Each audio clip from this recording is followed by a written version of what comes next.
The Galactic Council chamber hummed with indifference, a cold murmur of voices layered over the sterile gleam of polished obsidian floors and holographic emblems spinning lazily in the air. Delegates from over 24 empires hovered in personal grav chairs or sat on translucent thrones of energy and light. Earth's representative, Ambassador Holland, stood stiff and isolated at the base of the dais, fingers clenched behind his back, hiding the tremor that had started when the laughter began. It wasn't loud or raucous. It was worse, amused, dismissive, like noble scoffing at a beggar's sword. The simulation screen played on in front of them. Earth's top marksman, Captain Darius Cole, crouched behind ruined Martian rock, his bolt-action rail rifle gleaming onto the red dust. He fired once, the shot true, but splintered harmlessly off the shimmering armor of a Velthari drone. Another shot, same result. Then the drone turned and vaporized him with a single pulse. The screen dimmed. An Avrixian admiral, skeletal and feathered in purple robes, leaned forward. That was your best? A kinetic weapon? No phase disruption? No neural targeting? It appears Earth still values antique craftsmanship, muttered a Xerix diplomat, his bioluminescent tendrils pulsing with contempt. The chamber echoed with quiet derision. Some of the delegates didn't even bother to whisper.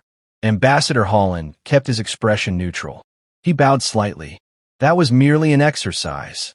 A tragic one, the Velthari emissary said, voice smooth and sharp as a scalpel. You sought entry into the Strategic Defense Network. You must contribute, not embarrass yourselves. More laughter. Later, in the privacy of Earth's consular bay, Holland discarded his diplomatic mask. He activated a secured channel embedded within his palm. The voice that answered came without introduction. Code Black authorization. Proceed, it said. Holland's voice was flat. Initiate shadow protocol. Send him. Silence on the line. Then, understood. Across the system, buried in a non-existent facility beneath the ice crust of Europa, Corporal Isaac Raith opened his eyes for the first time in 4 years. He didn't remember falling asleep. The chamber that held him was sealed in layers of ice and steel, monitored only by an AI that didn't speak unless spoken to. When the lights rose and the magnetic restraints disengaged from his spine and wrists, he sat up slowly, muscle fibers groaning like old cables pulled taut. He blinked. The air was cold, recycled, sterile. Mission briefing, he said. A voice, not the AI's, came from the ceiling. Human. Male. Familiar. Raith. You've been activated. He stepped out of the chamber. His movements were deliberate, controlled. The walk of someone who'd spent decades making his body obey, even when his mind screamed otherwise. The Galactic Council rejected Earth's application to the Defense Network. The voice continued. They mocked our capabilities after a failed demonstration. We are now considered a liability, not an ally. Raith didn't blink. Objective. We're sending you to Velcaris 9. Jungle Moon. Xerix Logistics Hub. It supports a planetary shield node protecting 3 sectors. You'll infiltrate, dismantle their command structure, and disable the node. He reached for the weapon locker. It opened before he touched it.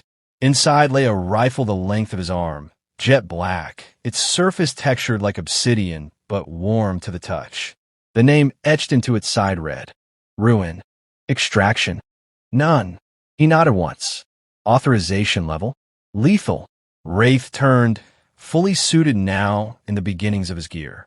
His voice was quiet but absolute. Send everything you've got, and wipe this place after launch. Already done. He left without another word. The orbital drop ship didn't have seats. Raith lay in a sealed pod, wrapped in impact gel and surrounded by shock dampeners. As the countdown ticked in his ear, he let his thoughts drift, not to home, or faces, or past kills. Those were ghosts, and he didn't speak with ghosts. But something else lingered. The image of the council chamber, of the aliens laughing. They didn't understand what Earth had built, not in labs, but in war zones. Not with technology, but with desperation. The empires had doctrine, fleets, traditions. Earth had men like him. The pod breached the upper atmosphere of Velcaris 9 like a comet, flames trailing behind it. It screamed through clouds of methane and alien fluorospores before punching into dense jungle with a sonic crack. Trees exploded, mud erupted, and then stillness. The pod hissed open. Raith emerged in full camo gear. His armor bore no insignia. It was coated in adaptive mesh that pulled from the surrounding environment, molding itself in real time. Leaves, moisture, shadow, it blended all of them.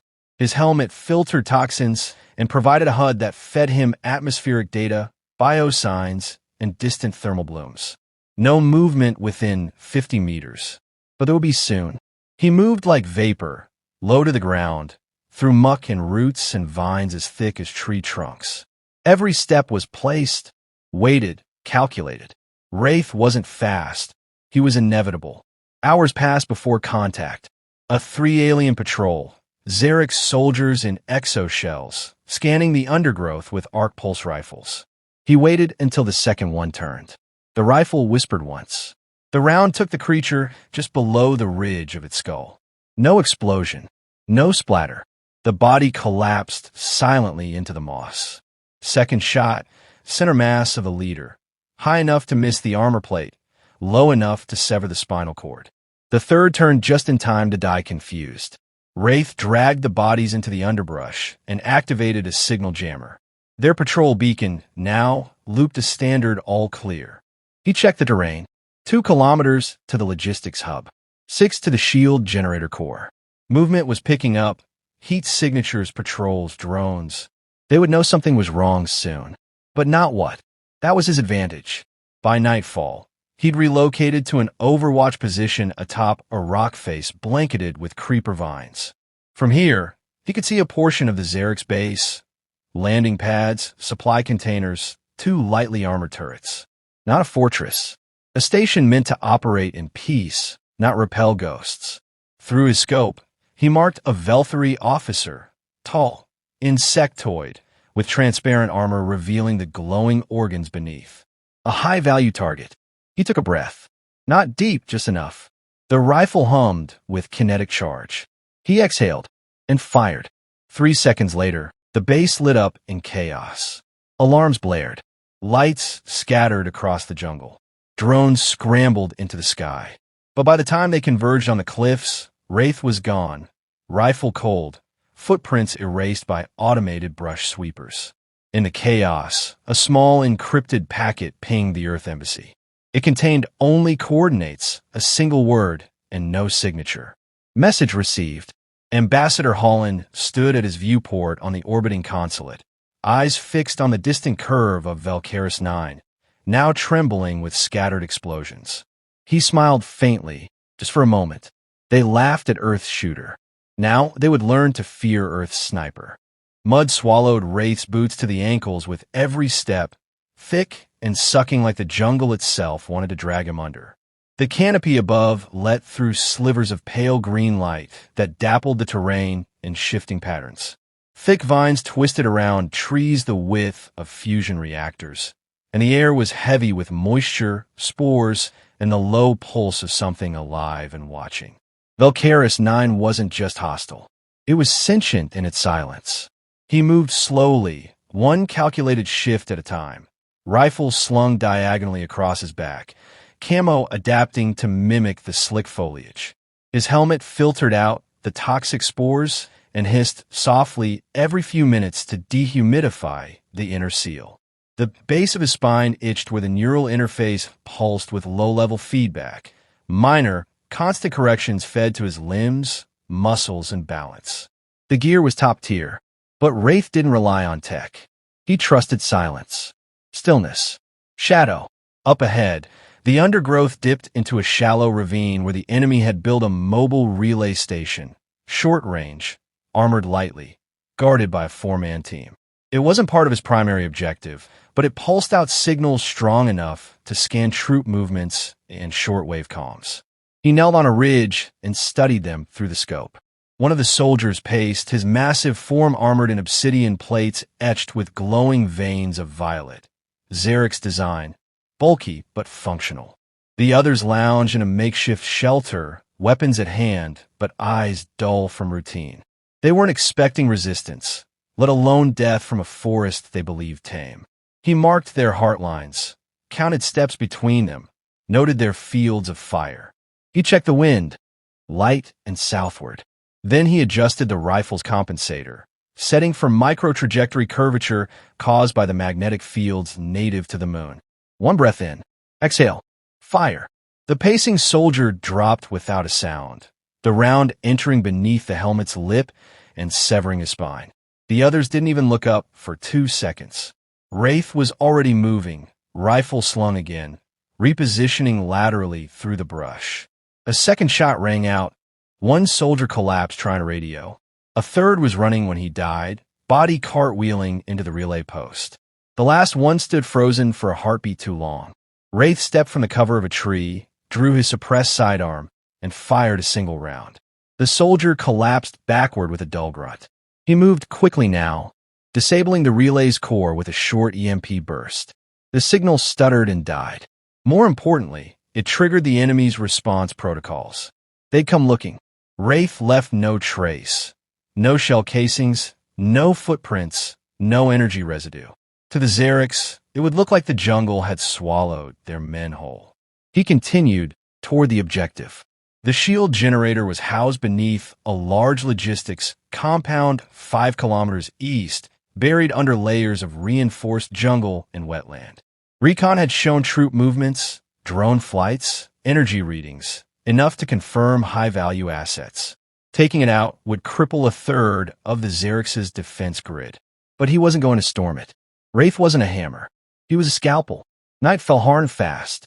The jungle transformed into a biome of sound. Shrill, pulsing, organic noises unlike anything on Earth. Trees moved. Vines recoiled. The moon had its own rhythm, and Raith moved with it. He found a ridge near the compound perimeter, cloaked in foliage and elevation.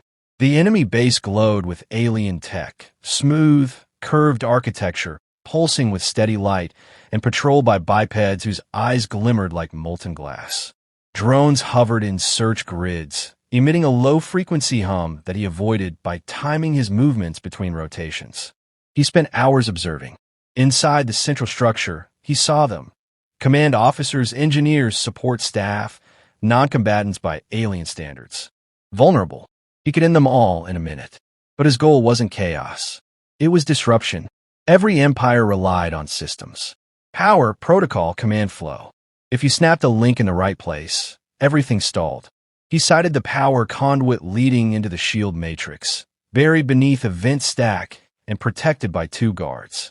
Their armor was thick, but exposed at the underarms when they turned. Raith waited until the wind shifted again. 2 shots, both clean. The bodies fell where they stood. He slid down the incline in complete silence, boots brushing vines, rifle secured. At the base of the structure, he planted a data spike into the terminal. Earth's tech, designed specifically for this one job, to override the Xerics' operating logic for 30 seconds and initiate a cooling purge. He tapped in the sequence and melted back into shadow. 3 minutes later, steam vented from the generators, causing panic and temporary lockdowns. Doors sealed. Power flickered. Raith moved like smoke through the confusion. He climbed the side of the compound using vines and support struts, pausing only to disable a lone drone with a garrote wire and crush its sensor core. From a roof, he had eyes on the interior courtyard, where officers were shouting orders, trying to restore order. He took one down with a shot to the base of the throat. Another turned to look and died the same second. Then the rest ran for cover, dragging the fallen behind barriers. Raith was gone before their first volley struck the rooftop. He fled into the trees.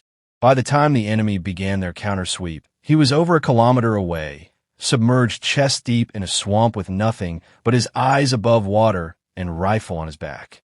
He waited. They came in formation, disciplined, precise. Xerics hunter squads, equipped with motion sensors and thermal readers. They fanned out in a wide arc. Too wide. Raith watched them from beneath the roots of a dead tree. One of them paused, scanning the muck. The visor turned toward him. He didn't move.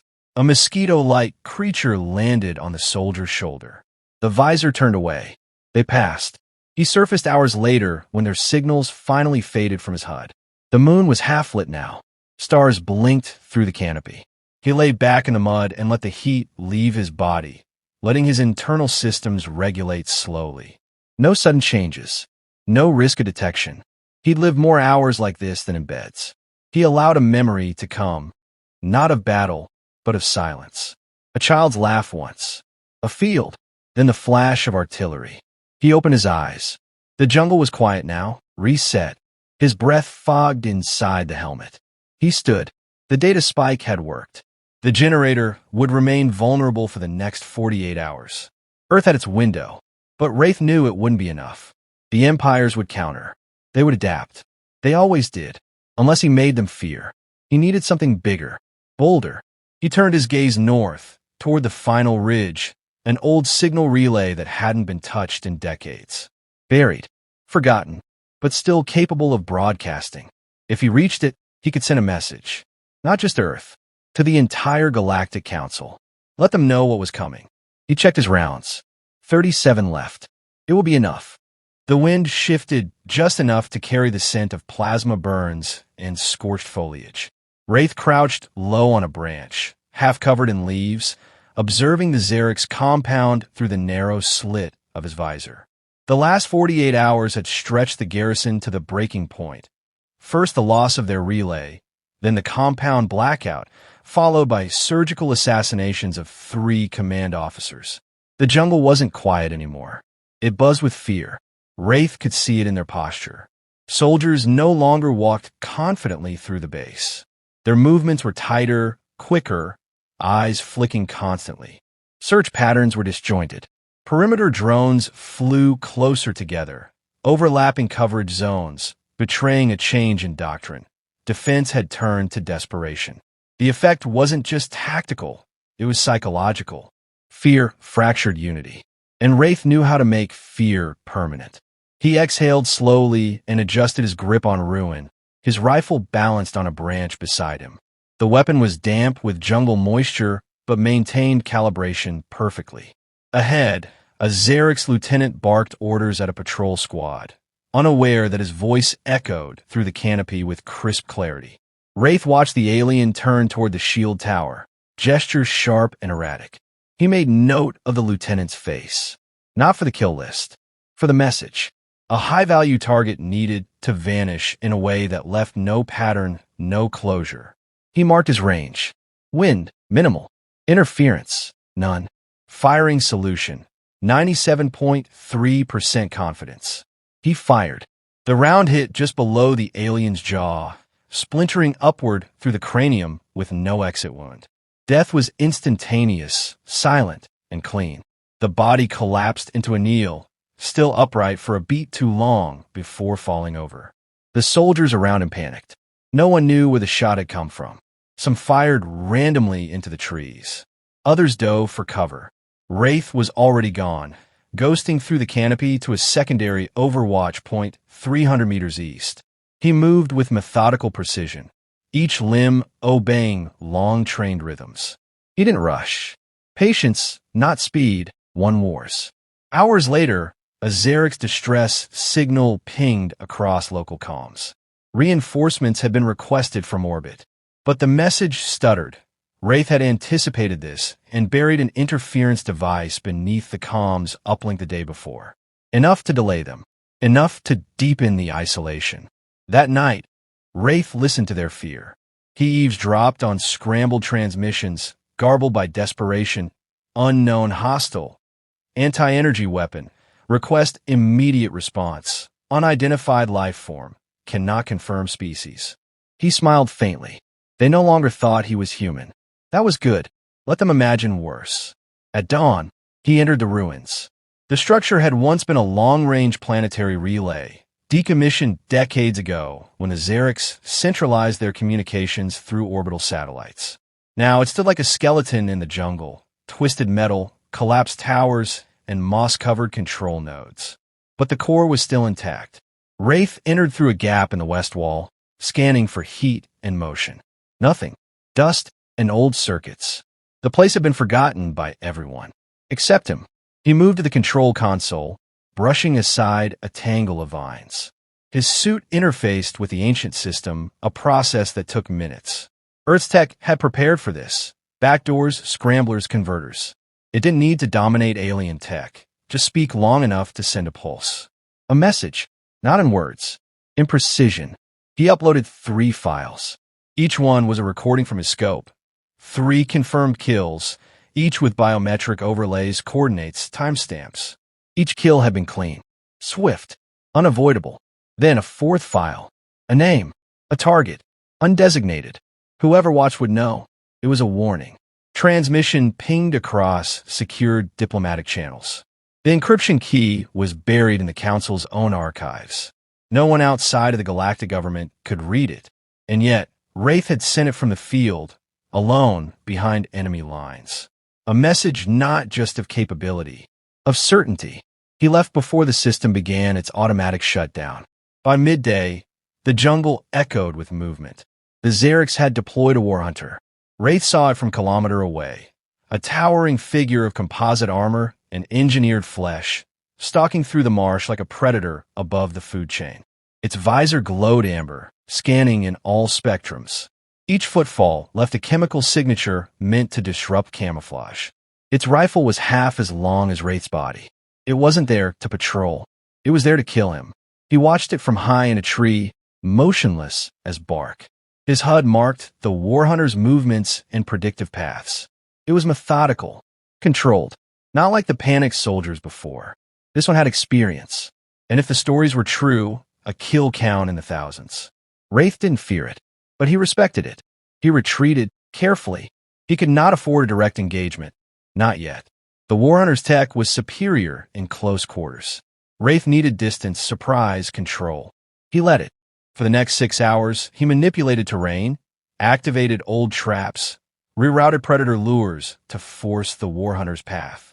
He used ancient ruins, swamp gas, environmental distortions. A game of chess played in mud and decay. It began to work. By nightfall, the war hunter moved slower. Its scans looped more often. Its steps faltered. It had been moving through a maze it didn't understand.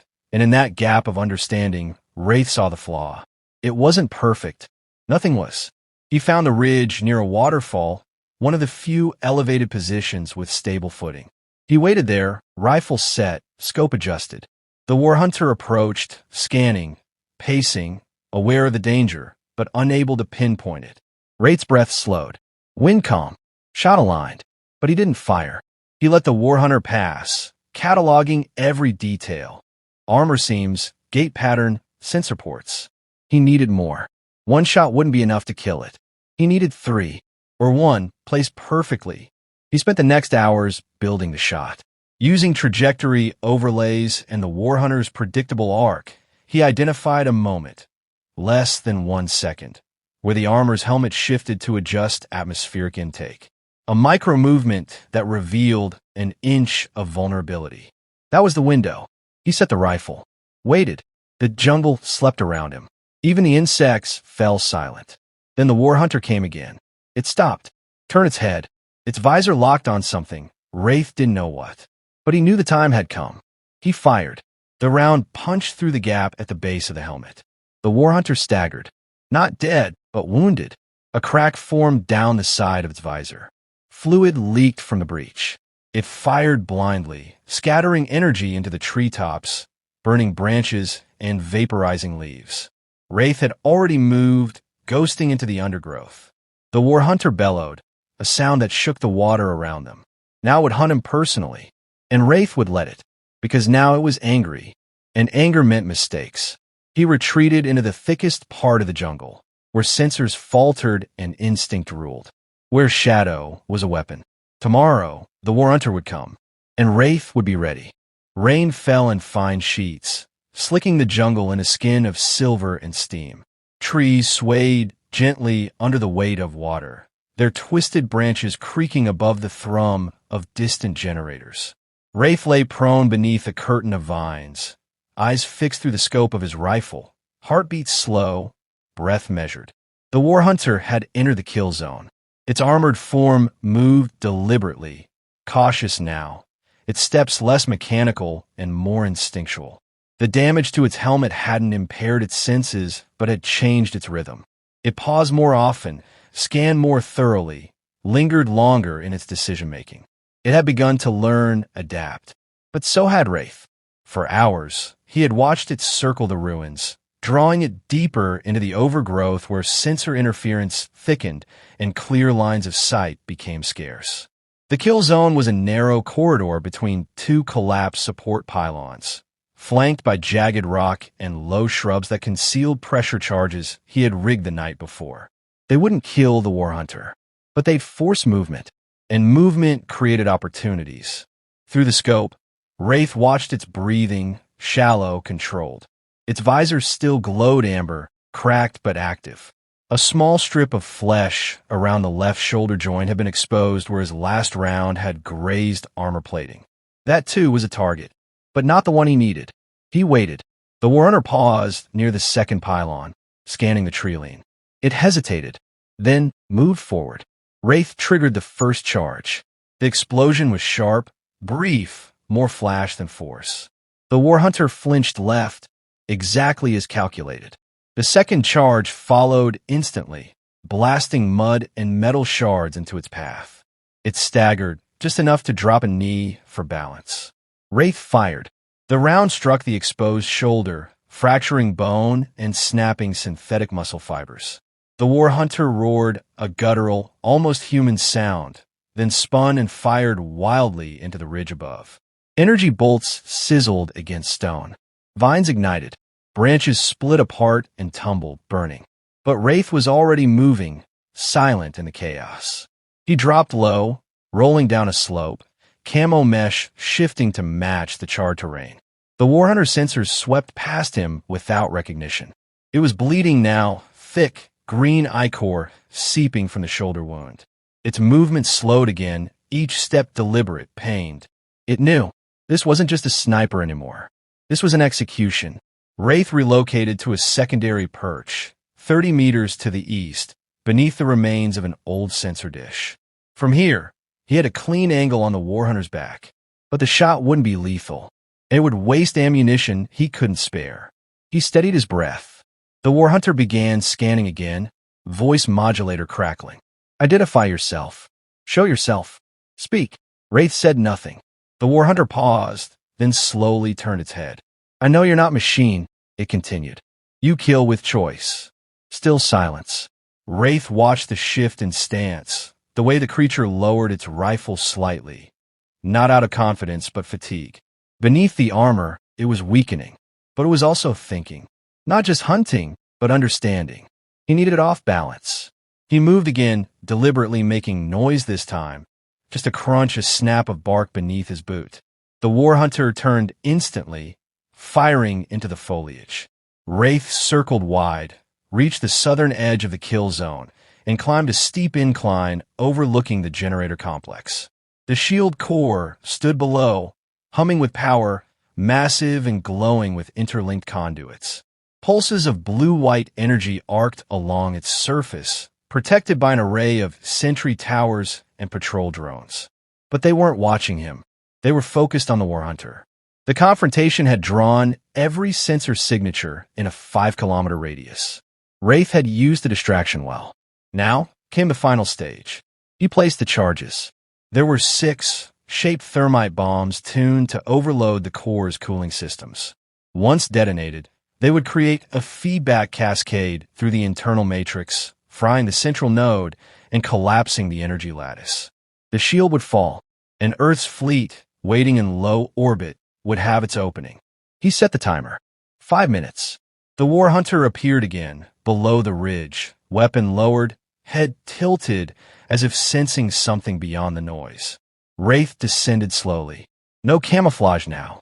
No shadows. He wanted to see him. The war hunter raised its rifle. Raith didn't flinch. You missed your window, he said, voice flat through the vocoder.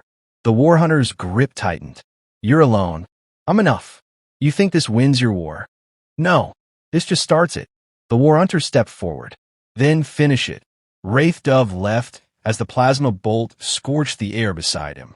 He landed hard, rolled, fired upward. The round struck the war hunter's thigh, driving it to a knee. It roared and lunged, massive frame crashing through ferns and ash. Raith fired again, hitting the exposed portion of the chest plate. Sparks erupted, fluid sprayed. But the war hunter kept coming. They collided at the base of the ridge. Raith slid beneath its first swing, jamming the barrel of his rifle into the breach in the chest plate and firing point blank. The war hunter screamed, stumbling backward, limbs twitching, rifle dropping from its hand. Raith rose. One more shot.